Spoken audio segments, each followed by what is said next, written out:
What's going on, y'all? It's J Smo Reviews here, back at it again with another video, man. Here to bring you my thoughts on the 2024 WOTY panel decision. After being over halfway through 2025, as of yesterday, finally the Woman of the Year panel for 2024 aired live, and we do have an official winner, and I'm pretty sure you've probably seen already, but if you haven't, congratulations once again to Jazz the Rapper winning the 2024 Woman of the Year award. It was an extremely close race between her and Coffee Brown, who were in the final two. One of the longest final debates I've seen on Cody. One of the quicker Cody or WOTY panels in general. There's a lot of honestly really good this panel did.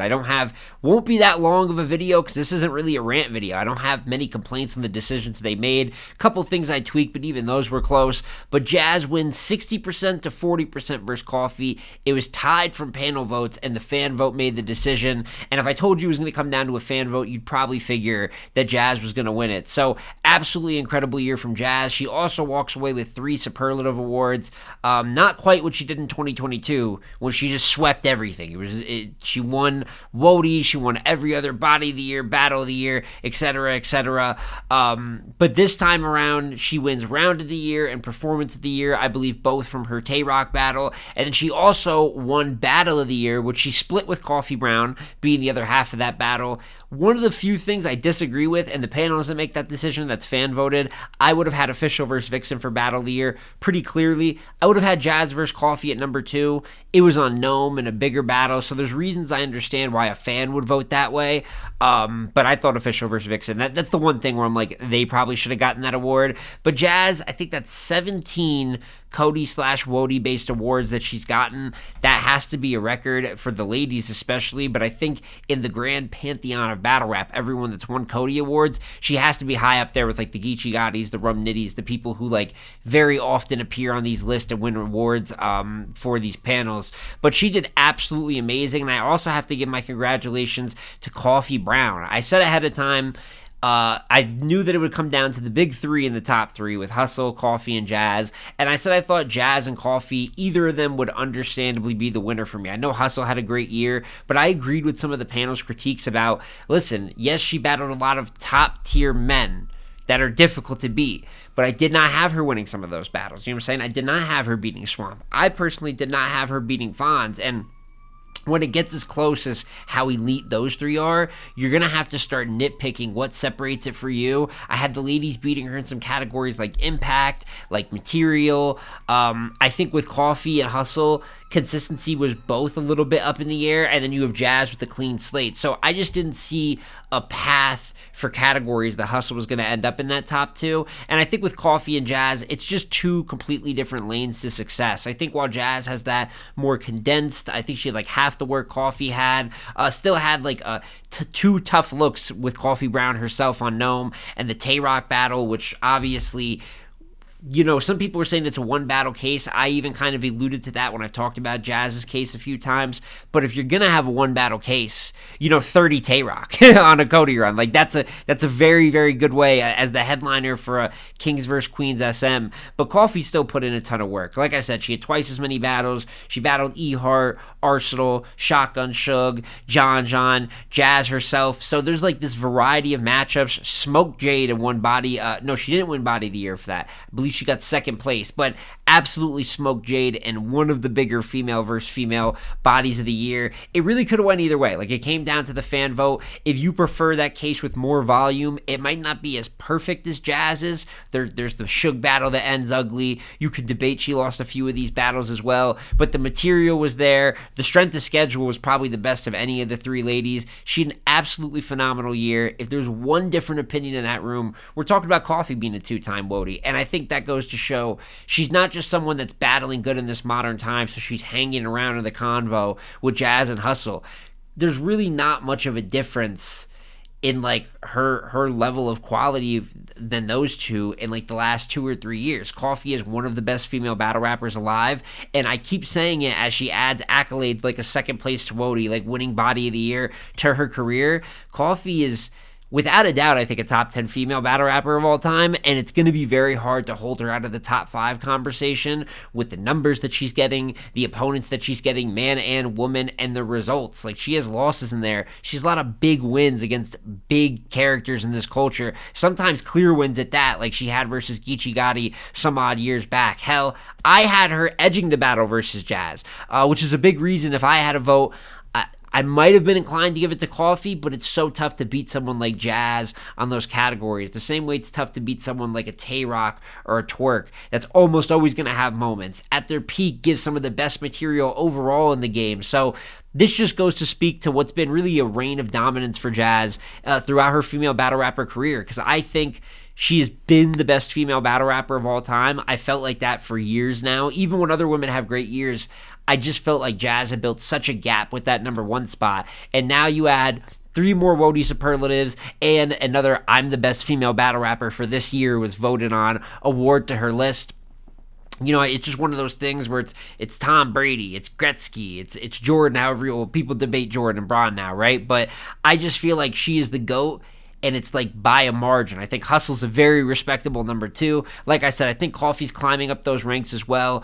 But you look at the accolades list, you look at the resume, you look at the win-loss ratio, and you compare all those things. There's a reason Jazz the Rapper is definitively number 1 to a lot of us, and this is just another lap of showing why she has that respect. And one more quick congratulations to Miss Hustle, who we talked about Coffee versus Jade placing second for Body of the Year, and that's because Hustle's performance versus Chess was voted as Body of the Year for the ladies in 2024, which was 100% my pick, completely fair and understandable. Not only was it dominant, and not only was it, in my opinion, by far Hustle's best material last year, I think that's some of the best Miss Hustle material ever. I thought it was just from like a written standpoint, she always performs well, but I thought that was just some of the best, punching, angling, like really was at a high level and locked in for Chess. So 3rd place and Body of the Year, not a bad outing for Miss Hustle either, but that's my thoughts on the full top 3, right? The big 3, kind of figured it was going to be that way, even down to Jazz and Coffee being in the top 2, and that could have went either way. So congratulations to all 3, and once again, congratulations to Jazz the Rapper for winning her 2nd Woman of the Year title.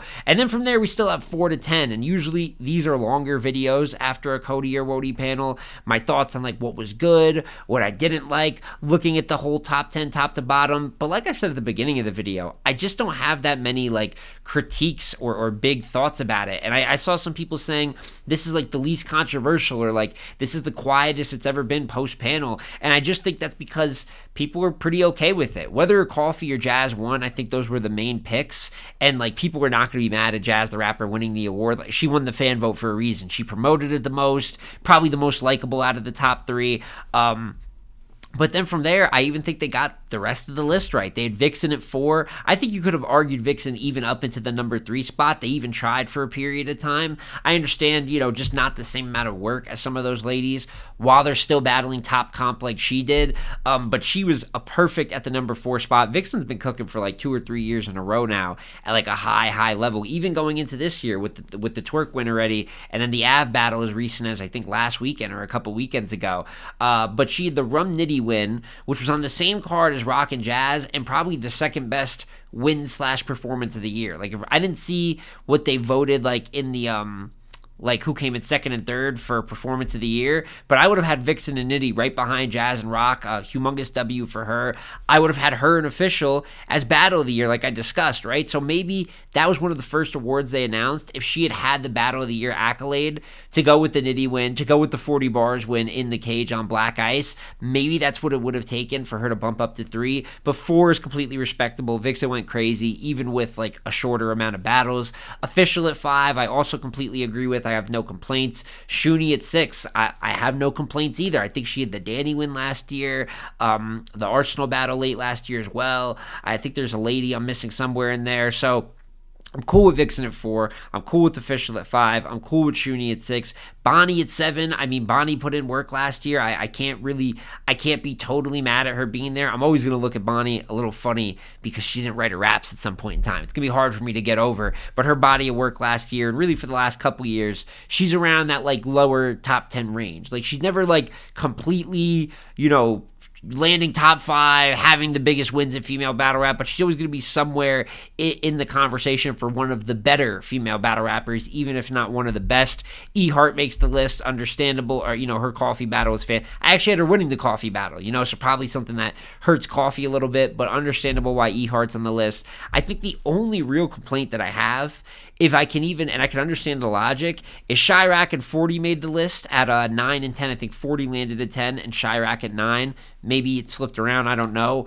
They had great resumes. They lost a lot and they choked a lot. And that's, you don't want to, if we're talking about the top 10 of a category, people that lost 70 to 80% of their battles, even as the most active. I mean, we all know what happened with 40, but I think some people focus in on Chirac beating Yoshi and forget about the Jerry West battle, the Jazz battle. What was it? Dear Summer, I think it was, down QB's league where she choked and lost. And that was just a few that I can remember right now. So the thing is, though, is the pool of names was just, I think, so small for WOTY this year. They said they didn't do a top 15. They did a top 10 instead because they would be reaching to put 15 names down. And I think it goes to show when they hit the 9 or the 10 spot, names were getting put down for the sake of familiarity or just filling out the top 10. And I think the only alternative, as they mentioned a couple times in the space, was kind of a counterpoint brought to my attention. Names like Rain, Fire, Moon or Mallory X, who were battling definitely on like the smaller leagues and local circuits, but at least they were a bit more consistent, right? Than these bigger names that had 1 or 2 standout performances, but then had like 5 or 6 losses to go with it. So maybe give those newer artists a shine. I can understand that, but I also understand they're battling like at like the real base level of battle rap. Like if they had to have the schedule a Chirac or a 40 had, they would have went winless. They wouldn't be able to compete at that level. So I can understand Chirac and 40 were mad inconsistent, but they were impactful because of the bookings they had, and at least had a couple or at least one performance like Chirac with Yoshi that you could be like, that really changed the year. Like that's the type of performance that they couldn't even dream of in their career. So for us to even do that with the losses should put us on the list. I can understand going either way with it. Like we're talking, is it Rain, Fire, Moon and Mallory X or is it Chirac and 40? Like it's not that riveting of a debate. So alarming when I first saw those names because 40 had like a bad year. I don't think maybe 40 bars should have made the list at all. Even with those bigger names, it was just all over the place. But it's a different level of battle rapping they're doing compared to these two. But like I said, I have my critique for it, but even then I don't fully critique it because I can see the argument going both ways. And that's really my thoughts on Woman of the Year for 2024. They did a good job with the panel from 1 to 10.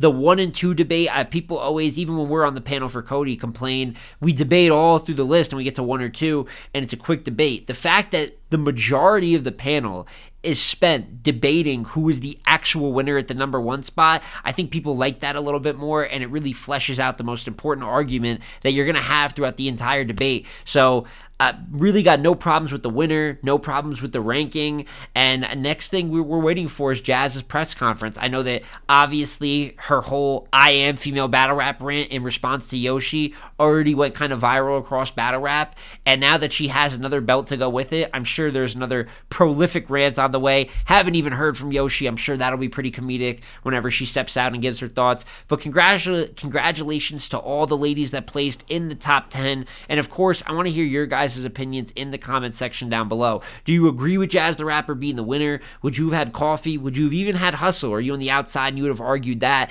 And as for placements, do you think all the right women made the list? Who would you sub for Chirac and 40, or would you leave it as is? Let me know all those debate points in the comment section down below. But it's been J Small Reviews again here, y'all. Like, comment, subscribe, and I'm gonna catch you on the next one, man. Peace.